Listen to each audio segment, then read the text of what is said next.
in the African nation of Lesotho, which nobody has ever heard of. $60 million for indigenous peoples and Afro-Colombian empowerment. $8 million to promote LGBTQI+ in Central America. $60 million. $8 million for making mice transgender. This is real. Ever seen a presidential speech so bad even Republicans couldn't fake being impressed? Trump's address to Congress wasn't just a train wreck.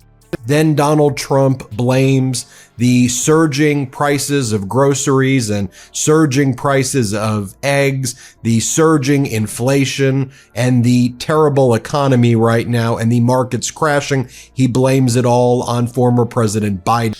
Number one at the top school, as an example, being forced out and not being allowed to stay and create tremendous numbers of jobs and great success for a company out there. So while we take out the criminals, killers, traffickers, the egg price is out of control. And we're working hard to get it back down. Secretary, do a good job on that. You inherited a total mess from the previous administration. It was a 5-alarm dumpster fire that left his own party squirming in their seats. In just the first half of his speech, Trump managed to suggest selling citizenship for $5 million, blame Biden for egg prices, and declare himself better than George Washington. And, buddy, we're just getting started with the crazy.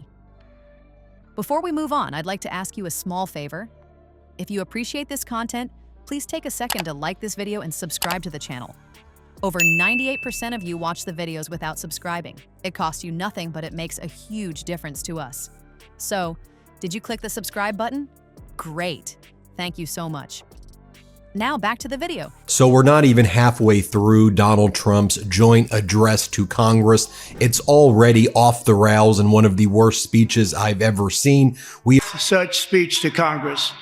And once again, I look at the Democrats in front of me and I realize there is absolutely nothing I can say to make them happy.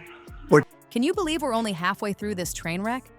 Trump's speech is already competing for the worst congressional address in American history, and we've still got another half to go.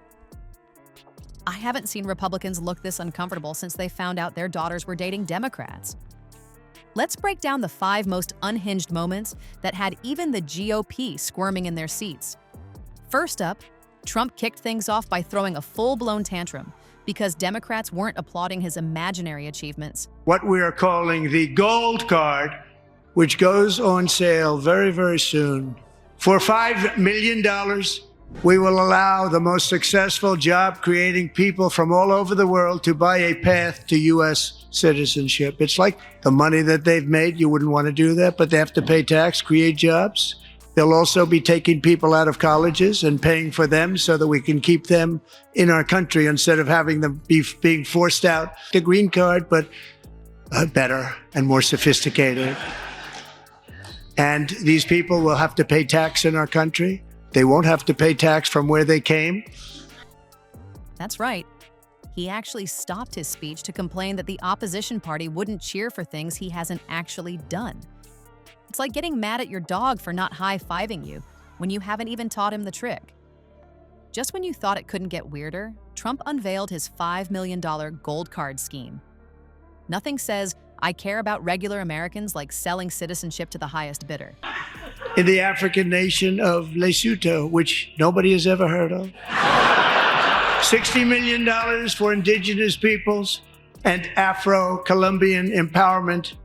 $8 million to promote LGBTQI+ in Central America. $60 million. $8 million for making mice transgender. This is real. This isn't immigration reform, it's a Trump-branded luxury item. Want to become American? That'll be $5 million, please. The golden ticket is specifically designed for what he called the most successful job-creating people, which is just fancy talk for his rich buddies who want to skip the immigration line while regular immigrants face his harsh policies. It's basically a VIP pass to America that costs more than most Americans will earn in their lifetime. Then came the egg prices moment that cracked everyone up. but not in the way Trump intended. He actually pointed his finger at Biden specifically for expensive eggs, with Republicans nodding along like this makes perfect sense. "Biden made your eggs expensive," Trump bellowed, while Democrats audibly groaned. I'm surprised he didn't blame Biden for his own hairline or the weather, too. Apparently, the President of the United States personally controls the reproductive cycles of America's chickens now. Who knew? The speech took an even darker turn when Trump made transphobic jokes about an African nation that had Republicans howling with laughter. Nothing says presidential like punching down at marginalized groups, am I right? While Americans struggle to pay bills and put food on the table, Trump's priority was attacking trans athletes. The GOP representatives were practically falling out of their chairs laughing, showing where their true priorities lie. It's almost like they'd rather focus on culture war nonsense than actually solve real problems facing everyday Americans. Perhaps most disturbing was the standing ovation for Elon Musk, who Trump announced is heading his made-up Department of Government Efficiency. Nothing says drain the swamp like handing government power to a billionaire with zero oversight.